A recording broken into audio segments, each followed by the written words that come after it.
Hola, hola, hola amigos, ¿cómo están? Dios me los bendiga. Noticias del día de hoy.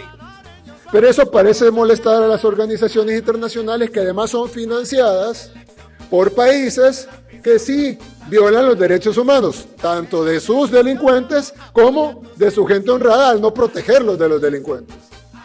Si han hecho encuestas tras encuestas, no nosotros, la oposición. La misma oposición hace encuestas y le pregunta a la gente, ¿usted está de acuerdo con el régimen de excepción? Sí. Pero usted está de acuerdo con el gobierno, o sea, hace todavía las preguntas más tendenciosas posibles y aún así le sale que sí. Con la seguridad que lo caracteriza, el presidente Nayib Bukele mandó un fuerte mensaje a Latinoamérica que se liberen de los opresores, además dejó claro que no pondrá los derechos de los delincuentes por encima de los derechos humanos de la gente honrada.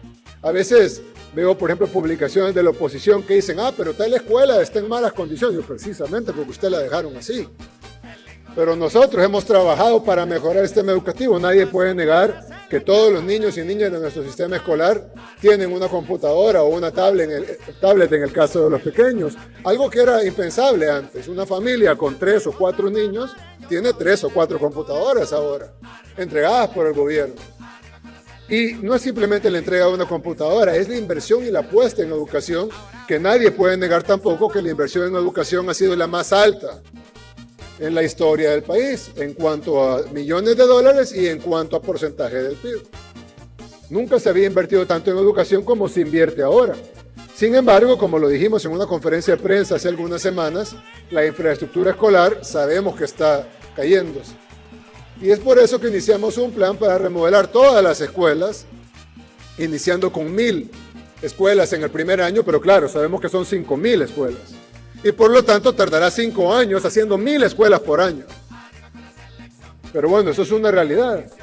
No podemos cambiar nuestro país de la noche a la mañana. Roma no se construye en un día y pues El Salvador tampoco. Pero sí podemos ver cada día que vamos mejorando en todas las áreas. La obra pública, por ejemplo, nadie puede negar la cantidad de carreteras que se están haciendo.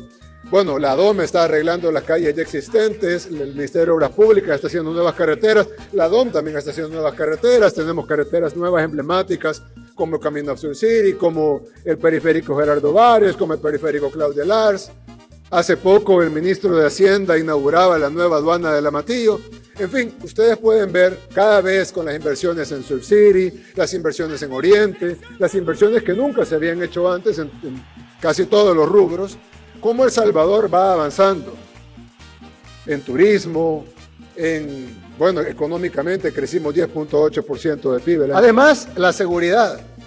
Ustedes han visto cómo hemos ido luchando con la seguridad y cómo hemos logrado lo impensable. Literalmente nadie hubiera pensado que era posible que en El Salvador actualmente las maras todavía existen, pero sean algo tan pequeño como lo son ahora. Y primero Dios, lleguen a dejar de existir dentro de poco. Algo que yo creo que nadie lo quería posible. Probablemente si yo me hubiera parado aquí hace un año y les hubiera dicho, dentro de un año las maras no van a existir, la gente tal vez no se hubiera reído por educación, pero en el fondo hubieran dicho, está loco.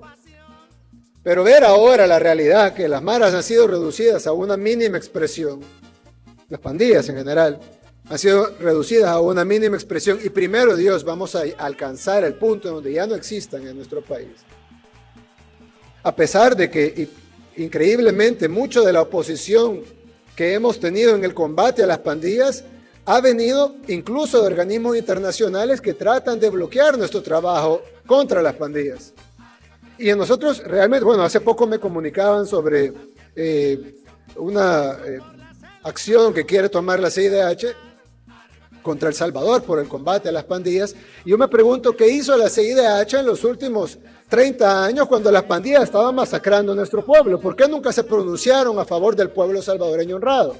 Pero parecería que ahora que estamos logrando defender los derechos humanos del pueblo salvadoreño honrado, defender los derechos humanos de las personas cuyos derechos no deben estar restringidos, entonces ahora se pronuncian de que estamos violando los derechos humanos de ese pequeño ínfimo porcentaje de salvadoreños cuyos derechos deben estar restringidos para que los demás puedan tener sus derechos humanos no restringidos. Y cuando uno habla de derechos humanos restringidos, hay gente que dice, pero ¿y por qué? Si son humanos todos, claro, pero los seres humanos tienen derechos restringidos cuando han cometido una falta. Por ejemplo, un preso no tiene derecho a votar. Es derecho humano votar, sí, pero no si está preso. Es derecho humano estar libre, ir a donde uno quiere, pero no si está preso. En Estados Unidos, por ejemplo, hay pena de muerte. Es decir, tenemos derecho a la vida, pero no si tiene pena de muerte. Los que tienen pena de muerte no tienen derecho a la vida. Aquí en El Salvador no tenemos pena de muerte. De hecho, ni siquiera tenemos cadena perpetua. Somos un país mucho más respetuoso de los derechos humanos de los delincuentes que la mayoría de países del primer mundo. Sin embargo, no vamos a poner jamás los derechos humanos de los delincuentes por encima de los derechos humanos de la gente honrada. Pero eso parece molestar a las organizaciones internacionales que además son financiadas por países que sí violan los derechos humanos, tanto de sus delincuentes como de su gente honrada al no protegerlos de los delincuentes. Pero yo he consultado con la gran mayoría de gente que puedo, incluso no asesores o expertos, sino gente normal. Y los casos son de todo tipo. Gente que tenía su negocio y que ahora ya no paga renta. Gente que tenía, y ojo, eso no ha pasado con 1, 2, 5, 10 salvadoreños. Eso ha pasado con el 90%, por no decir el 100% de los salvadoreños, que ahora ya no pagan renta, que no pagan extorsión, que no tienen miedo de que le asesinen a su hijo, a su ser querido, hoy en la tarde o mañana, porque como antes mataban 30 personas diarias. Y nosotros ahora, que gracias a Dios en la mayoría de días no hay ni un tan solo homicidio en nuestro país. Y ojo, hay gente que dice, las cifras están manipuladas por el gobierno. ¿Cómo pudiéramos manipular las cifras si antes los cadáveres estaban en la calle? ¿Cómo va a hacer el gobierno para esconder los cadáveres en la calle, por ejemplo? ¿O cómo puede hacer el gobierno para que le dejen de cobrar extorsión? O que ustedes en sus comunidades ya no ven pandilleros. ¿Cómo puede ser eso un maquillaje de cifras? Si fuera un maquillaje de cifras, las cifras estuvieran bien, pero la realidad dijera otra cosa. La cifra dijera 0 homicidios, pero estuvieran los cadáveres en el suelo como estaban antes. Las cifras dijeran, ha bajado la extorsión, pero ustedes lo siguieran extorsionando como lo extorsionaban antes. Las cifras dijeran, se han capturado los pandilleros, pero los pandilleros seguirían en su colonia como estaban antes. Pero es el mismo pueblo salvadoreño el que dice, ya no se ven los pandilleros. Es el mismo pueblo salvadoreño el que dice, yo antes iba a la comunidad y tenía que pedir permiso para entrar, hoy ya no pido permiso para entrar. Es el mismo pueblo salvadoreño el que dice, mis hijos ahora pueden salir y yo ya no tengo miedo de que les pase algo. Pueden usar la cancha de la comunidad sin miedo a que les pase algo. Pueden ir a la escuela sin miedo a que les pase algo. ¿Y eso cómo pudiéramos maquillarlo? Si han hecho encuestas tras encuestas, no nosotros, la oposición. La misma oposición hace encuestas y le pregunta a la gente, ¿usted está de acuerdo con el régimen de excepción? Sí.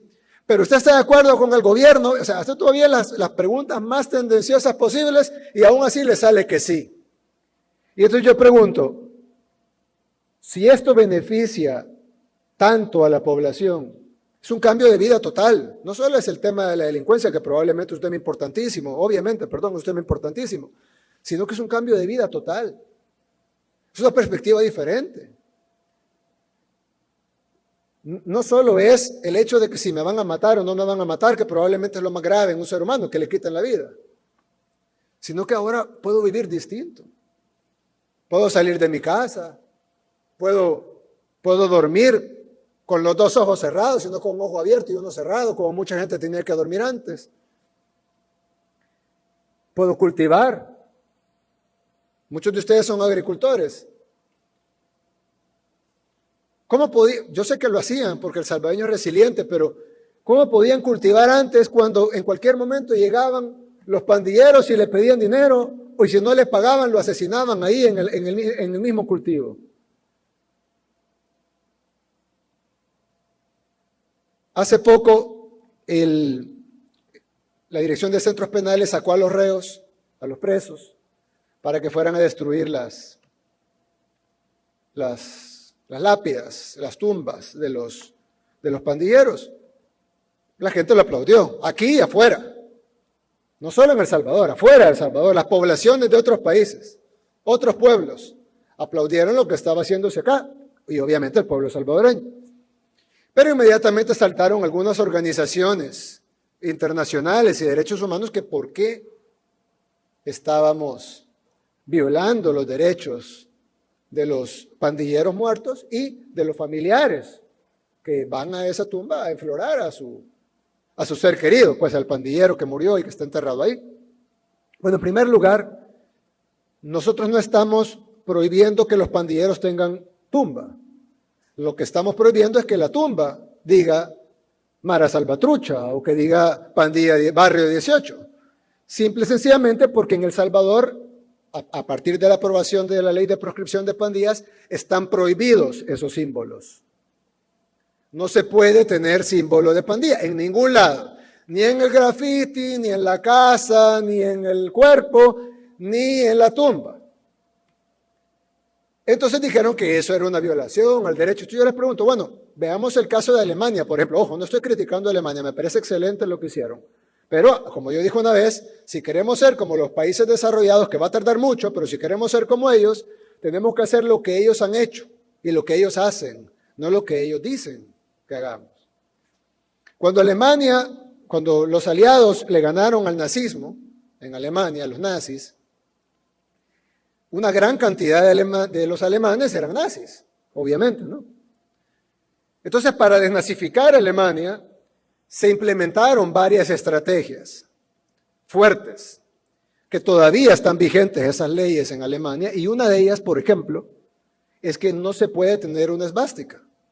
El símbolo, la simbología nazi, no solo la esvástica, pero todas, y principalmente esa, que es la más conocida, son prohibidas en Alemania.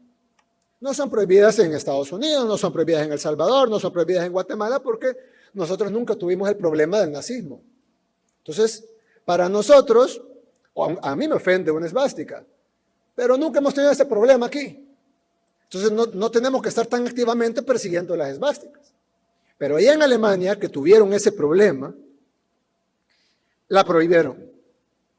Y no solo las prohibieron en papel, fueron a destruir toda la simbología nazi que existía en todo el país.